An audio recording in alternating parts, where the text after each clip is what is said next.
Belajar,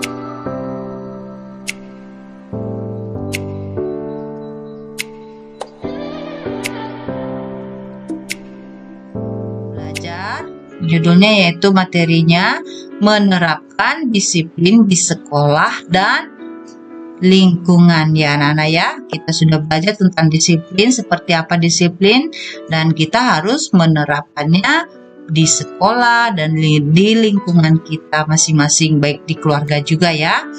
Nah, sebelum kita masuk materi, Ibu mengajak anak-anak untuk membaca kitab yang terdapat dalam Matius pasal 5 ayat 13 sampai 16 berjudul Garam Dunia dan Terang Dunia. Anak-anak boleh ikuti di dalam hati ya. Kamu adalah garam dunia. Jika garam itu menjadi tawar, dengan apakah ia diasinkan?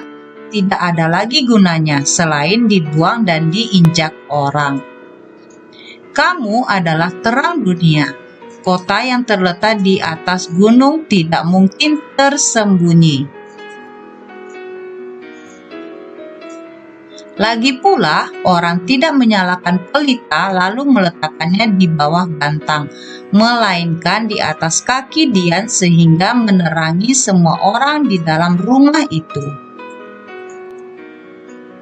Demikianlah hendaknya terangmu bercahaya di depan orang, supaya mereka melihat perbuatanmu yang baik dan memuliakan Bapamu yang di sorga.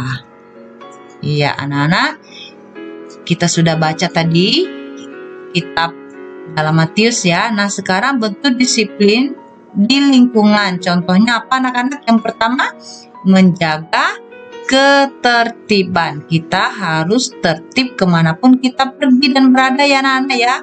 Kalau di jalan ya kita harus tertib menyeberang jalan waktu saat lampu merah ya. Nah, kemudian waktu kita di sekolah juga ya, kita harus belajar untuk tertib, di rumah juga begitu. Kemudian apalagi ya bentuk disiplin di lingkungan, contohnya yaitu mengikuti gotong royong ya. Mungkin di lingkungan rumah anak-anak di hari libur mengadakan gotong royong, anak-anak boleh ikut membantu sesuai dengan kemampuannya ya. Kemudian bentuk disiplin lainnya apalagi ya?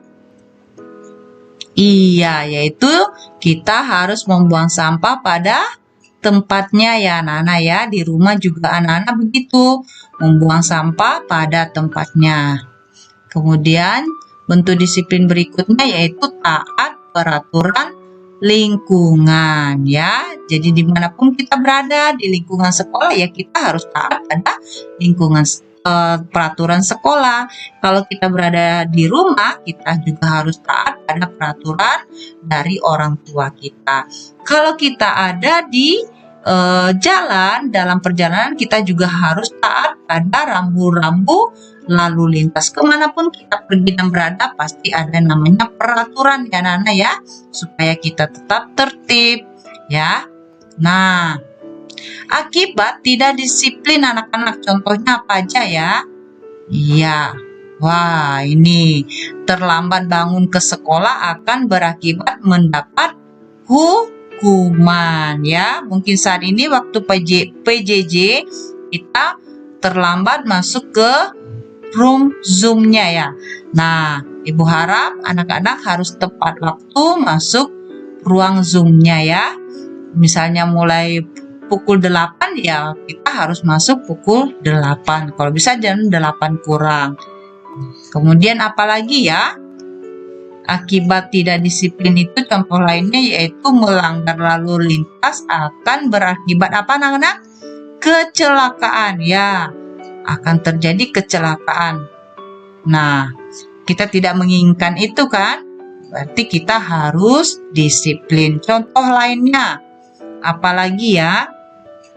Iya, membuang sampah sembarangan akan mengakibatkan apa anak-anak? Akan mengakibatkan banjir ya. Nah, kita tidak ada yang mau kan rumahnya kebanjiran ya. Kalau rumah kita kebanjiran banyak sekali ruginya ya anak-anak ya. Selain rumah kita kotor, perabotan rumah juga menjadi rusak ya banyak sekali kerugian yang dialami ketika kita kebanjiran. Nah, makanya jangan buang sampah sembarangan. Buanglah pada tempatnya ya. Kemudian anak-anak, salah satu perilaku disiplin dalam keuangan apa anak-anak? Kita harus rajin menabung ya. Ibu yakin dan percaya anak-anak SD Permai pasti rajin menabung ya. Bisa menabung di rumah, bisa juga menabung di bank. Di mana di tempat yang lebih aman anak-anak bisa lebih percaya ya. Atau melalui minta pendapat dari orang tua lebih enak mana menabung di rumah atau di bank. Ya anak-anak, demikian saja materi hari ini. Terima kasih, Tuhan Yesus memberkati anak-anak semua ya.